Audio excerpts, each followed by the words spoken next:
Hey y'all, iRick Guy here, and I wanted to post an honest Apple TV review after using Apple TV for several weeks. Now previously, I'll go ahead and tell you, I used Amazon Fire Stick for many years, and that was a good experience, but I decided to make the switch to Apple TV. Number one, I'm a big Apple fanboy. I use Apple desktop, Apple laptop, iPhone, and iPad, but in the past, the earlier iterations of Apple TV software, the TV OS, it didn't really seem that cool. But what steered me to switch from Amazon Fire TV, Fire Stick 4K Max is what I currently have, but what encouraged me to switch from that to Apple TV is the latest TV OS. So this is a no-nonsense Apple TV review. If you got questions, comment below, and I'll try to respond to your question or questions within future videos. But the cool thing about Apple TV is this, and I don't have my phone in my pocket right now, it's on my charger, but whether I'm watching my show from my iPhone, my iPad, or one of my two televisions where I've got Apple TV attached, and subscribe and check out my separate video, I'll show you how I've got my Apple TVs hidden behind my television so you don't even know they're there.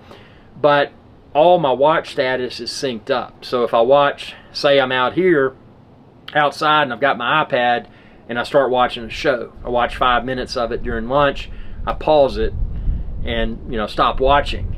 If I go back to that show in the bedroom or my living room where I've got an Apple TV, it'll show the current status. So it's device agnostic.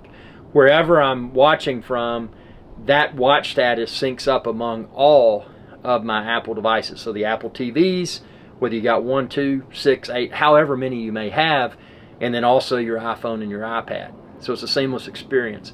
One of the coolest things about Apple TV, especially being an Apple, switching from Fire TV to Apple TV, the absence of all the ads. Yeah, there's a few ads at the top of Apple TV, shows that you might want to watch, this, that, and the other, but the Apple TV interface is not littered with ads like, unfortunately, the Fire Stick, the Fire TV has been recently. Not saying that's a big issue.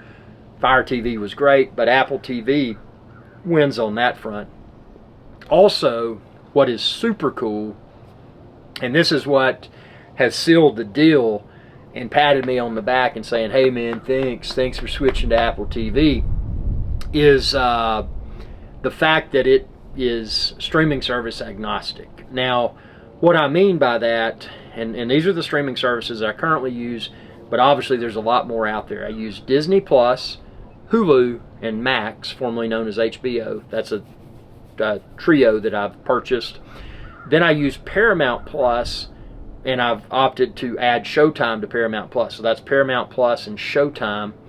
I've got, let's see, what are the other streaming services that I have? I've got Netflix. Now Netflix is kind of the weird cat. We'll talk about that in a minute. And then I've got Hulu and Peacock. So those streaming services that I just mentioned, with the exception of Netflix, when I added those streaming services to my Apple TV, so I put the apps on my Apple TV for those streaming services, what's cool is that Apple TV, when you search an Apple TV for a show, it's searching Apple TV, but Apple TV behind the scenes is actually searching all of those streaming providers. Well, what does that mean? Well, that means that, say I want to watch, and let's just insert a show name here. Let's say I want to watch Gold Rush, which is a popular show on Discovery Channel.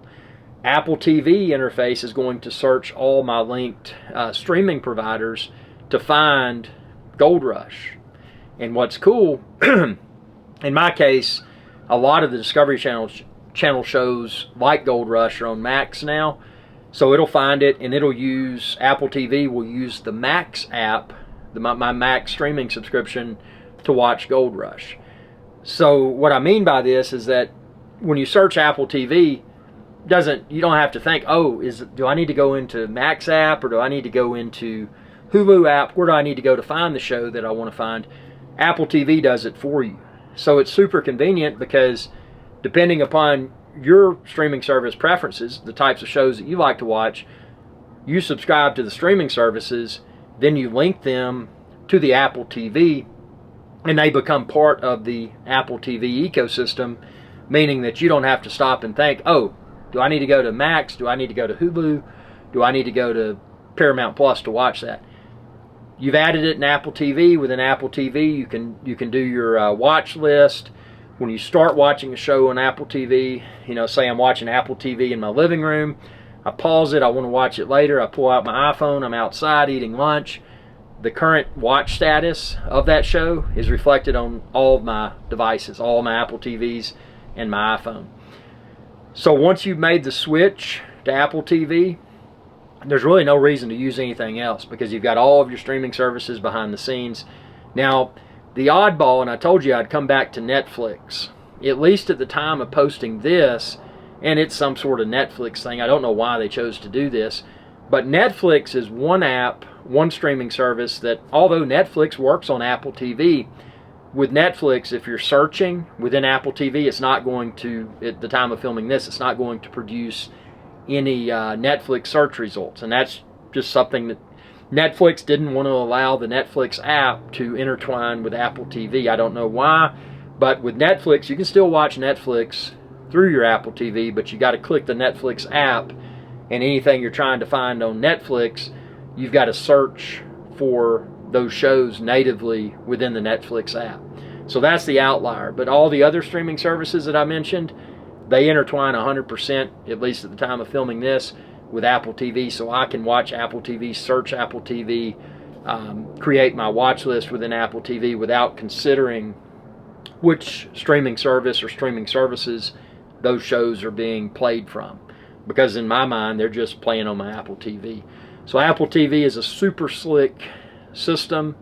Not only is it nice for the streaming services, but one of the things I've also done, and subscribe and check out my free over-the-air HD TV channel tutorial, because one of the things I've also done with Apple TV is I've installed what's called the Tableau app. And what that does, it's let me pick up my local free over-the-air HD TV channels and view them from my Apple TV. So I mean, that is super slick. So Apple TV, would I recommend it? Yes. If I had more than 2 thumbs, I'd give those thumbs up as well.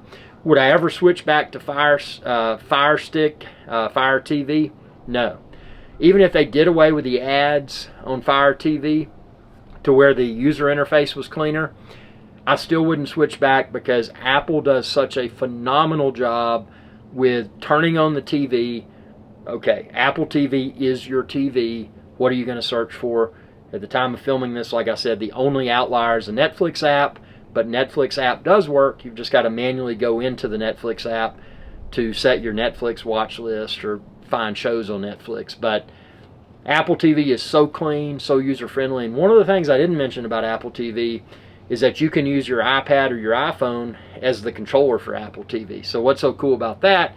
You don't have to have an additional remote sitting around, because all you do is from your iPhone or your iPad is fire up the Apple TV controller app. You can power on your TV, power off your TV, change channels, control the Apple TV interface using your iPhone or your iPad. And you don't have to use the physical remote. And it's worth mentioning, when I power on my TV using the Apple TV remote app in my iPhone, it powers on my soundbar. I can turn the volume up, I can turn the volume down. So there's no need to use the physical Apple TV remote that comes with the Apple TV. So that's another value add of switching to Apple TV. Or maybe you're not switching, maybe you're just buying Apple TV and you want to get it set up. You got questions, comments, comment down below, and I'll try my best to respond within future videos. But I just wanted to post an honest Apple TV review, because if you're like me, you want to know if it's worth entering the ecosystem, and it is. No way would I turn back. I mean, unless Apple does something to destroy the Apple TV user experience, there's no reason I would want to go back. And by the way, the audio quality, Apple TV, I use the Apple TV 4K 3rd generation at the time of filming this, and you can find it linked within this video's description. But the shows that support Dolby Atmos, it does a phenomenal job. And maybe it's just my ears, but watching Dolby Atmos content with the Apple TV versus my Fire Stick 4K Max, think it may sound a little bit better. Maybe it's just my ears. I mean, maybe it doesn't. But it also does the Dolby Vision, which is super nice. So I get Dolby Atmos audio, Dolby Vision. It just makes my TV watching a more streamlined experience. And like I said, the video quality and the audio quality are both outstanding. So I have nothing negative to say about Apple TV. And by the way, it's easy to tuck behind your TV. Subscribe, check out my separate video where I show you how I mounted my Apple TVs behind the TVs. So you don't even see the Apple TV, you just see the TV on the wall. It's super slick. Thanks for your viewership, and like I said, if you're shopping for the Apple TV, expand this video's description and click the links there. And I've also linked the Tablo device, like I mentioned, and the associated equipment, antenna, etc., that I use to watch free over-the-air HD TV channels. Y'all have a good day. Hey y'all, iRick Sky here. I hope you enjoyed this video, and please be sure to subscribe to my channel, and when you do, ring that bell icon to be notified whenever I post another video. Thanks for your viewership, and y'all have a good day.